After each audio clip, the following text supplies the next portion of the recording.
नमस्कार, सुजस बुलेटिन में आपका स्वागत है। मैं हूं आपके साथ अश्विनी सरोही। एक नजर हेडलाइंस पर।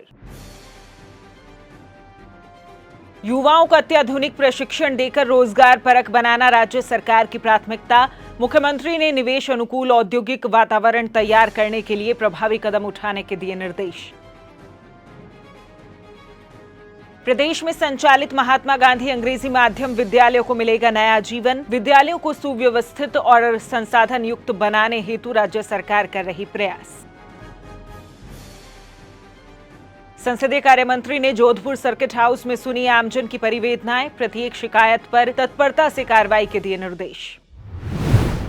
मुख्यमंत्री श्री भजनलाल शर्मा ने कहा कि राज्य सरकार प्रदेश को $350 बिलियन की अर्थव्यवस्था बनाने के लिए निरंतर कार्य कर रही है। उन्होंने कहा कि हम प्रदेश की आधारभूत संरचना, शिक्षा, कृषि और उद्योग क्षेत्र में नवीनतम तकनीक का उपयोग करते हुए ठोस और दीर्घकालिक बदलाव ला रहे हैं। उन्होंने कहा कि कृषि में एआई के उपयोग से किसानों की उत्पादकता बढ़ेगी, युवा अत्याधुनिक प्रशिक्षण प्राप्त कर रोजगार परक बनेंगे और निवेश अनुकूल औद्योगिक वातावरण से प्रदेश में उद्योग के परिदृश्य में अभूतपूर्व सकारात्मक बदलाव आएगा। श्री शर्मा आज मुख्यमंत्री निवास पर कृषिगत सुधार, मल्टी मॉडल लॉजिस्टिक्स पार्क विकसित करने और युवाओं को रोजगार परक प्रशिक्षण उपलब्ध कराने के संबंध में आयोजित बैठक को संबोधित कर रहे थे। उन्होंने कहा कि खेती में एआई को बढ़ावा देने के लिए हमने इस वर्ष के बजट में centre of excellence of artificial intelligence in agriculture की स्थापना की घोषणा की है। उन्होंने अधिकारियों को निर्देश दिए कि कृषि क्षेत्र में कौशल प्रशिक्षण को बढ़ावा दिया जाए, जिससे कृषि में गुणात्मक वृद्धि हो सके तथा युवाओं के लिए रोजगार के पर्याप्त अवसर भी उपलब्ध हो सकें। मुख्यमंत्री श्री भजनलाल शर्मा ने कहा कि पूर्ववर्ती सरकार द्वारा शुरू किए गए महात्मा गांधी अंग्रेजी माध्यम विद्यालयों का संचालन बिना समुचित प्रबंधन, आधारभूत ढांचे और आवश्यक वित्तीय संसाधनों की किया गया था, जिससे ये योजना केवल घोषणाओं तक सीमित रह गई है और छात्रों तथा अभिभावकों को अनेक समस्याओं का सामना करना पड़ा। श्री शर्मा ने बताया कि वर्तमान राज्य सरकार ने इन विद्यालयों को सुव्यवस्थित, संसाधन युक्त और परिणामोन्मुखी बनाने के लिए गंभीर प्रयास शुरू कर दिए हैं। सरकार ने ठोस कार्य योजना के तहत आगामी शैक्षणिक सत्र 2025-26 के लिए प्रवेश प्रक्रिया प्रारंभ कर दी है। साथ ही अंग्रेजी माध्यम के लिए चयनित शिक्षकों का पदस्थापन सुनिश्चित करने के लिए काउंसलिंग 26 जून से 29 जून तक आयोजित की जा रही है, जिससे सत्र प्रारंभ होने से पूर्व ही शिक्षक स्कूलों में नियुक्त हो सकें। मुख्यमंत्री ने स्पष्ट किया कि राज्य सरकार का उद्देश्य राज्य के प्रत्येक विद्यार्थी को गुणवत्तायुक्त, सुलभ और समावेशी शिक्षा प्रदान करना है, ताकि वे आत्मनिर्भर, सशक्त और उज्जवल भविष्य की दिशा में अग्रसर हो सकें। ये पहल शिक्षा के क्षेत्र में एक बड़ी नीतिगत दिशा को दर्शाती है, जो न केवल इंफ्रास्ट्रक्चर सुधार बल्कि प्रशासनिक दक्षता और शिक्षक नियुक्तियों की पारदर्शिता को भी बढ़ावा देगी। मुख्यमंत्री श्री भजनलाल शर्मा ने आज जगन्नाथ रथ यात्रा के शुभारंभ पर समस्त श्रद्धालुओं को हार्दिक बधाई और शुभकामनाएं दी। उन्होंने कहा कि अखिल विश्व के नाथ महाप्रभु श्री जगन्नाथ जी भगवान बलभद्र और देवी मां सुभद्रा की रथ यात्रा का पावन पर्व भक्ति, उत्साह और आध्यात्मिक ऊर्जा का प्रतीक है। मुख्यमंत्री ने प्रार्थना की कि महाप्रभु श्री जगन्नाथ जी की कृपा से राजस्थान निरंतर प्रगति, विकास और लोक कल्याण के मार्ग पर अग्रसर रहे। उन्होंने ये भी कामना की कि प्रदेशवासियों के जीवन में सुख, शांति और समृद्धि का संचार हो। मुख्यमंत्री वृक्षारोपण महाअभियान के तहत गृह रक्षा विभाग द्वारा मुख्यमंत्री श्री भजनलाल शर्मा के हरियालो राजस्थान के सपने को साकार करने की दिशा में आज गृह रक्षा प्रशिक्षण केंद्र जयपुर में वृक्षारोपण कार्यक्रम का आयोजन किया गया।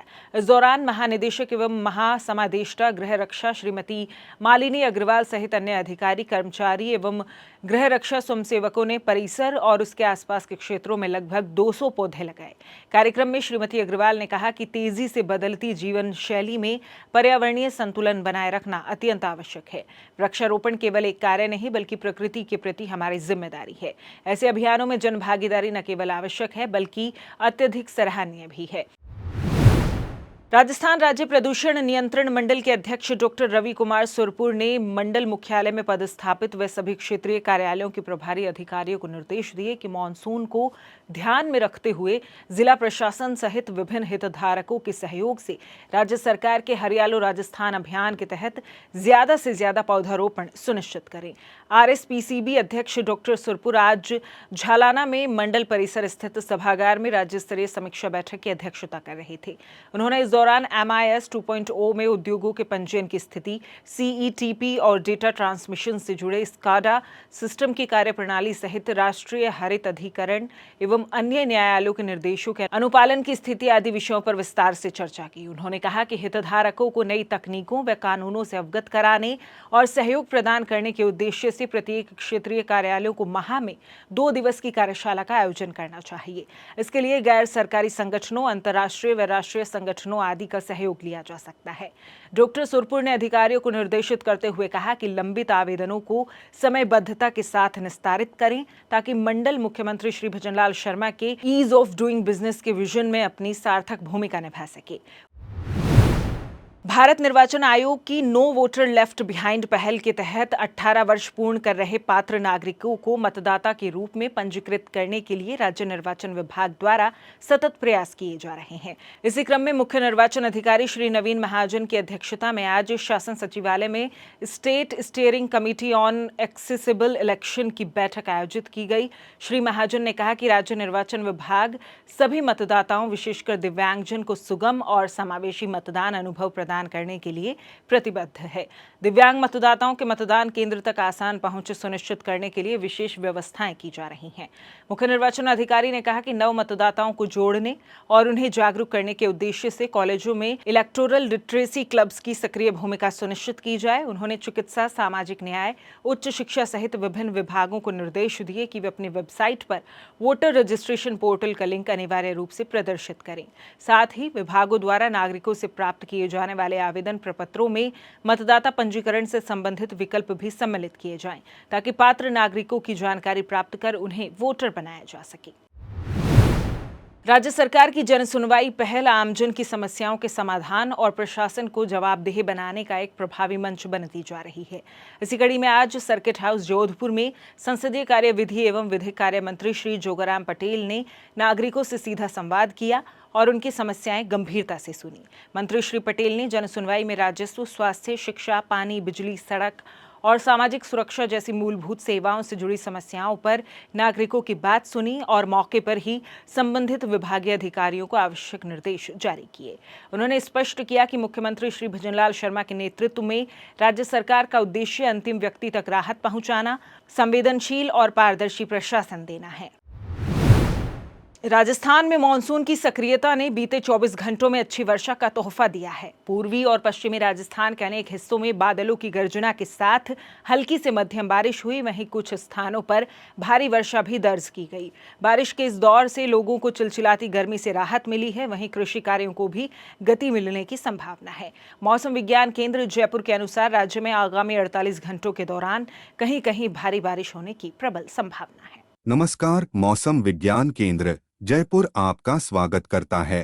राजस्थान के दैनिक मौसम की जानकारी कुछ इस प्रकार है। पिछले 24 घंटों में राज्य में अनेक स्थानों पर मेघगर्जन, वज्रपात के साथ हल्की से मध्यम वर्षा व कहीं कहीं भारी से अति भारी वर्षा दर्ज की गई। सर्वाधिक वर्षा सज्जनगढ़, बांसवाड़ा में 130 मिलीमीटर दर्ज की गई। पूर्वी राजस्थान के उदयपुर, जयपुर व भरतपुर संभागों में बारिश की गतिविधियां आगामी एक सप्ताह जारी रहने व आगामी 48 घंटों के दौरान कहीं कहीं भारी बारिश होने की प्रबल संभावना है। जोधपुर संभाग में आगामी 48 घंटों के दौरान बारिश की गतिविधियों में बढ़ोतरी होने व कहीं कहीं भारी बारिश होने की संभावना है। पश्चिमी राजस्थान के जोधपुर व बीकानेर संभाग के कुछ भागों में आगामी दिनों में मेघगर्जन के साथ बारिश होने की संभावना है। भारी वर्षा से निचले इलाकों व अंडरपासों में कहीं कहीं पर जल भराव हो सकता है तथा सड़कों पर जल भराव के कारण यातायात व्यवस्था प्रभावित हो सकती है, जिससे दृश्यता में कमी हो सकती है तथा यातायात दुर्घटना होने की संभावना बढ़ जाती है। वर्षा के समय जल भराव क्षेत्र में लगे बिजली के खंभों से दूरी बनाकर रखें।